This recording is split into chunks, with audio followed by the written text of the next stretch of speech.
You dream of a relaxing retirement, filled with travel, hobbies, and time with loved ones. But maybe you're concerned that you're not saving quite enough to reach the goals that you have to live this retirement lifestyle. Well, there's no reason to worry because in today's video, I'm going to share with you the exact formula you need to know to make sure that you're on track to reach your retirement goals. And I'm going to give you two ways to calculate this. One is super simple. You can have your number calculated by the end of this video, and I'm going to even share with you a free resource that you can do it with.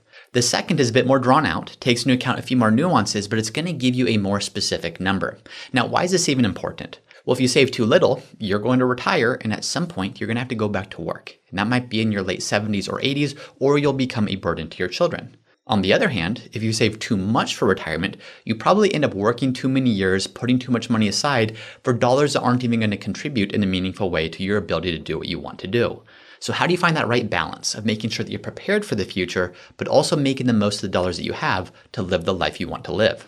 So let's jump into the exact formula you need to know to calculate this number for yourself. And to start, let's do it a very simple way. And there's actually a free resource that you're going to see access to in the show notes below. And I'm going to walk you through how to use it right now. So what you can see here is a monthly savings calculation, monthly savings calculator. I'm going to walk through how to use it. Let's start right here. How much portfolio income do you need? What does that mean, portfolio income? Well, let's assume that you want to spend $6,000 per month in retirement. And let's also assume that you have $2,000 per month coming in from Social Security. You don't need a portfolio to generate $6,000 per month. You just need your portfolio to generate the difference between the $2,000 coming in from Social Security and the $6,000 that you want to spend. So in this case, that's $4,000 per month, which on an annual basis is $48,000 per year. Now, what we also have here are some assumptions. Some assumptions such as what will the inflation rate be going forward? How many years until you retire? So what this is looking at, let's assume you have 10 years until you want to retire, $48,000 per month, that's in today's dollars. But what we need to do is inflate that to see by the time that you retire, if you need $4,000 per month from your portfolio, you would actually need $64,500 per year to be the equivalent to maintain the same purchasing power as $48,000 today. So that's step one, is determine what's the inflation adjusted amount that you're going to need from your portfolio when you retire. The second step is to calculate the portfolio needed. What we're looking at here is we're simply saying that if you need this amount from your portfolio, what does a larger portfolio need to look like? What this comes down to is your withdrawal rate. So this cell here for expected withdrawal rate says what amount do you think that your portfolio could sustainably generate an income for you?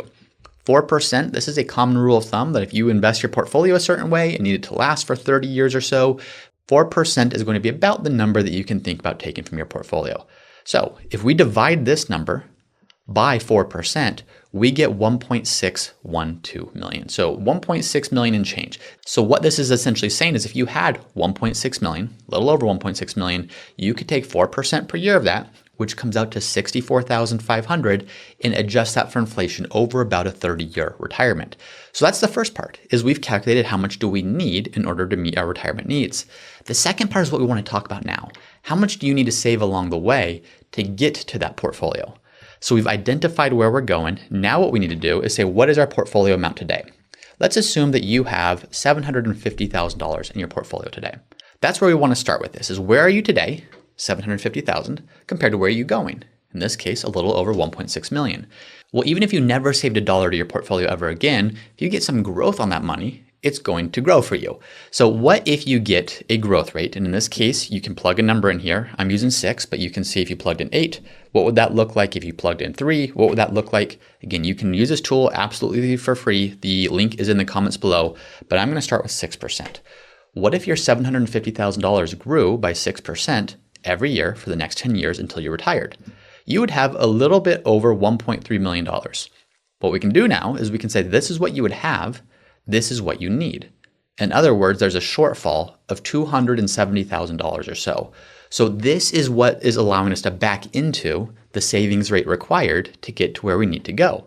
If you have a shortfall of $270,000, this cell is then going to calculate what amount do you need to save to eliminate that shortfall. Now what you'll start to see here as you plug in your numbers is these numbers will automatically adjust. Maybe you don't have $750,000 in your portfolio. Maybe it's $500,000. How would that change things? Well, now you would need to save $4,500 per month over this time period. What if, on the other hand, you already have $1.2 million? You would find here that if you already have $1.2 million, just as an example, your projected value of retirement is already expected to exceed the amount that you need. Or in other words, you're going to have a surplus at that time. You don't need to save any more to still be on track. So this is a tool that will help you to understand what amount of money do you need to save to be on track for retirement. And like I said, the reason this is so important is if you undersave, you're going to have a really tough time in retirement. When you run out of money in your 70s, 80s, 90s, when you have to depend upon family members or other resources to help you meet your needs. We absolutely want to avoid that. On the other hand, what we want to avoid is a situation where you keep saving and saving and saving because you really never knew what exact number you needed to save. You end up with this surplus of money. Now, that may not seem like the worst thing in the world until you consider the savings that you're doing today. What if that was used for other purposes? For travel, for fun, for lifestyle? What if you stopped working a little bit longer so you didn't have to work quite as long to get to the same final outcome and you could have enjoyed retirement for a couple more years? What if you could have done more with that money today? So we want to strike that balance of prepare for the future, but also live today. Enjoy what you can enjoy today. So this is a great place to start. But as I mentioned, there's two different ways to calculate this. Here's what's missing. What's missing is, well, what's the tax impact? How would this change if this portfolio here was all in a traditional IRA versus all in a Roth IRA versus some combination of different assets? What if you had uneven spending in retirement? What does uneven spending look like? Well, we use the example of spending $6,000 per month in retirement, 2 of that coming from Social Security, the remaining coming from your portfolio. Well, what if that $6,000 included a mortgage payment that wasn't going to be there forever, but was only going to be with you for the first 3, 4, 5 years of retirement? That would dramatically change these calculations. Or what if in the first few years of retirement, you're going to spend more on travel, but that might only be for 5 years, for 10 years, for 15 years, then that expense goes away. What if you spend according to the retirement spending smile? This retirement spending smile, this is based upon research that says retirees don't actually keep their spending up in alignment with inflation. So if inflation increases by 3% per year on average throughout your retirement, as a retiree, you start spending a little bit less. This is referred to as the go-go years, the slow-go years, the no-go years. You're not spending an equal amount all the way through your retirement, and your spending gradually starts to taper off. Doesn't seem like a huge impact, but I'm going to show you when we use a more detailed approach to this, how much of an impact that's actually going to have. Or what about things like life expectancy? This would look dramatically different if you needed your assets to last for, say, only 10 years versus if you actually needed your assets to last for 50 years. So all of these details and more are maybe seemingly small nuances, but actually have a profound impact on how much you need to save to be on track for the goals that you have.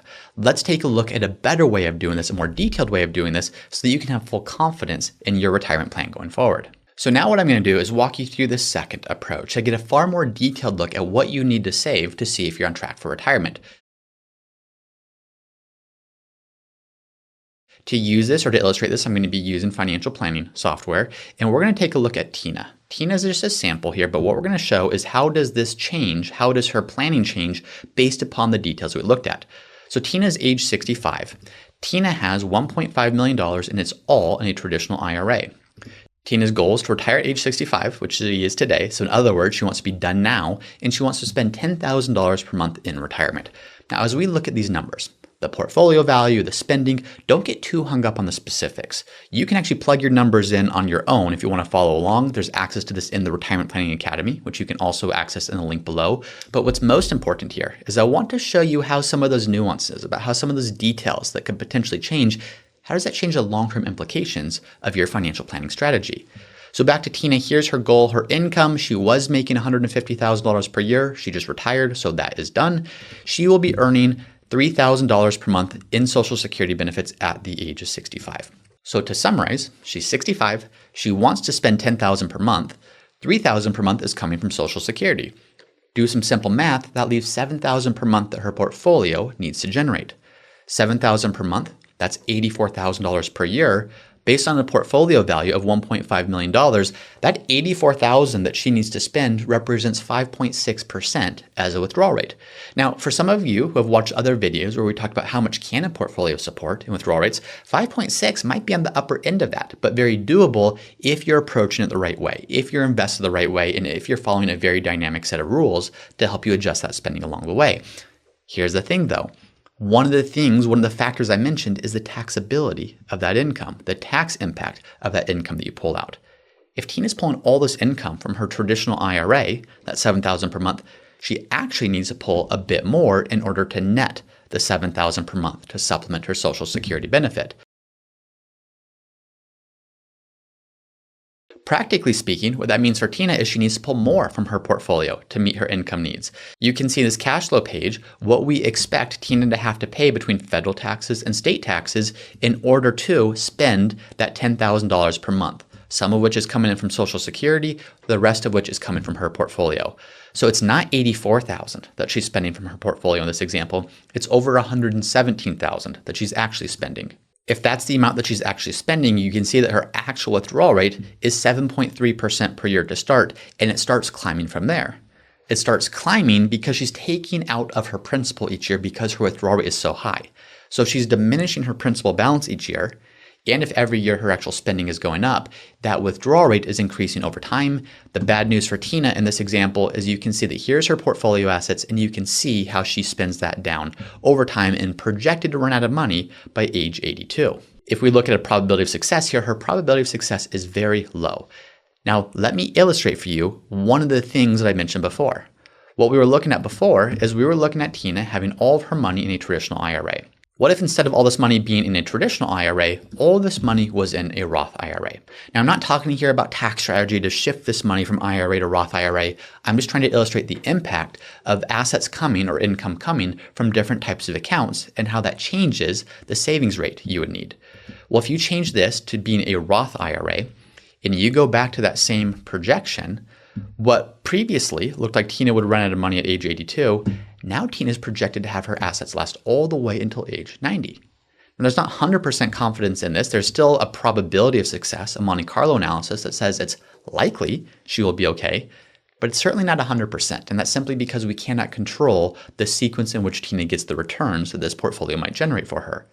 But what we can see is there is a dramatic difference between all of Tina's assets being in an IRA versus all those assets being in a Roth IRA. So that's one thing that I wanted to point out. The second is this: as you're trying to determine your exact spending amount or savings amount, I should say, let's go back to assuming that all this money is in a traditional IRA. One of the things that we did was we just assumed that Tina would be spending $10,000 per month forever, and that doesn't change. Well, when you actually talk to Tina, she says, you know what, of that $10,000 per month, that's not all monthly expenses. The reality is about $36,000 of that. I want to travel and I want to do it big for the first 5 years of retirement. And that is part of the $10,000 per month that I'm looking to spend, which means $7,000 of that is the actual base spending that will continue with her forever. So what do I mean by that? Again, just to summarize, this travel expense, we're going to assume this lasts for 5 years, and that's $3,000 per month or $36,000 per year. The remainder, if we back that out of the $10,000, is $7,000. So that's maybe a more accurate reflection of how Tina's actually going to spend money. If this is what it looked like in the base case scenario of Tina spending $10,000 per month forever, if we simply make this change, look at what that does to Tina's plan. Now, all of a sudden, Tina's going to look at this and say, my goodness, where previously I ran out of money at age 82, now I'm expected to have my money last until age 90 and have a decently high degree of confidence that that's going to happen. Not saying that 63% is the best here, maybe it should be more, but certainly better than 9%. So that's something that's really important to take into account, because if you were to look at Tina's base case plan, if we were to reset this, her initial assumption, if she doesn't do this deeper work, is she's going to say, okay, I need to save a whole lot more money before I can retire. Or in other words, I can't retire today. And she would start looking at things like this. What if I worked longer? What if she worked until age 68? She saved $15,000 per year. That's something that she could do. And if she does that, it starts to get her closer. Still not a super high degree, not a high probability of success, but something better. She might say, what would this look like then if I worked until age 69? What would that look like? That's one more year of work. Now, all of a sudden, she's getting closer. Her probability of success still maybe not where we want it, but maybe Tina's okay with that. The downside, she had to work for 4 more years. She had to save for 4 more years, when the reality is simply looking at expenses in a more detailed way is going to get her to the same place. Now, I know this is just a very simple example, but I'm doing that on purpose to illustrate the extremes of what if you do something one way versus the other way. What if everything's pre-tax money versus everything tax-free money? The goal here is to illustrate the impact of this. And if you want to do this on your own, of course, like I said, there's access in the Retirement Planning Academy to this exact software, but I just wanted to illustrate some of these key things that will have a dramatic impact on the plan itself. Now, let's go back to this. Let's go back to Tina retiring at age 65, spending $7,000 per month all the way through retirement, and another $3,000 per month or $36,000 per year on travel. So still $10,000 per month for the first 5 years, but then a simple $7,000 per month from there on out. Well, we saw that improved the probability of success for a plan. Here's another thing. I mentioned something called the retirement spending smile. Right now, I'm just assuming that all of Tina's spending increases by 3% per year. If that happens, what we see here is her probability of success is 63%. So pretty good compared to the base case when we assumed just a flat $10,000 per month forever. If I change this to the retirement spending smile, practically what's happening in the software here is it's adjusting her spending by 2% per year instead of the 3% per year that inflation is increasing by. Why it's doing that is because that's what studies show the average retiree actually does with their spending over the course of their retirement. Now, if you make this change, this probability of success goes from 63% to 84%. So a couple seemingly insignificant, but of course in the grand scheme of things, very significant changes, and Tina's in a very different place from where she was with her initial projection to a more accurate illustration of this. The implications is right here, she's thinking she needs to work a lot longer. She's thinking she needs to save a lot more. Whereas here, she's thinking she's pretty darn close to her ability to actually do this and is maybe actually already there. Now, these aren't the only things that are going to impact this. Something as simple as life expectancy. What if Tina's going to live to 100? How would that change this as we look at it? Well, that's going to lower the probability of success because that's more time that her money needs to last for. Versus what if Tina's health isn't the best and she doesn't think she's going to make it past age 80? Now, to be clear, there's a difference between what we think we're going to live to and what's actually going to happen. So we can't fall into the trap of assuming that what we think is going to happen is going to be reality, but we can plan for this. If she's only going to live until age 80 in this projection, well, now all of a sudden this probability of success goes from 68% to 99%. So these are all the things that are actually going to have a direct impact into how much you need to save when it comes to planning for retirement. So what I wanted to do in this video is to give you a very simple way to say if you just want to plug in numbers and get a benchmark for how much should you be saving, then there's free access in the spreadsheet I'm linking to below. If you want a more detailed look at this, this is going to be the thing that gives you much more confidence in your plan as you start to understand how all the little nuances, whether it's taxation or life expectancy, uneven spending, uneven income, all kinds of other factors, how will that actually determine how much you should be saving to ensure that you're on track for the right retirement for you. Root Financial has not provided any compensation for and has not influenced the content of any testimonials and endorsements shown. Any testimonials and endorsements shown have been invited, have been shared with each individual's permission, and are not necessarily representative of the experience of other clients. To our knowledge, no other conflicts of interest exist regarding these testimonials and endorsements. Once again, I'm James Knoll, founder of Root Financial, and if you're interested in seeing how we help our clients at Root Financial get the most out of life with their money, be sure to visit us at www.rootfinancialpartners.com.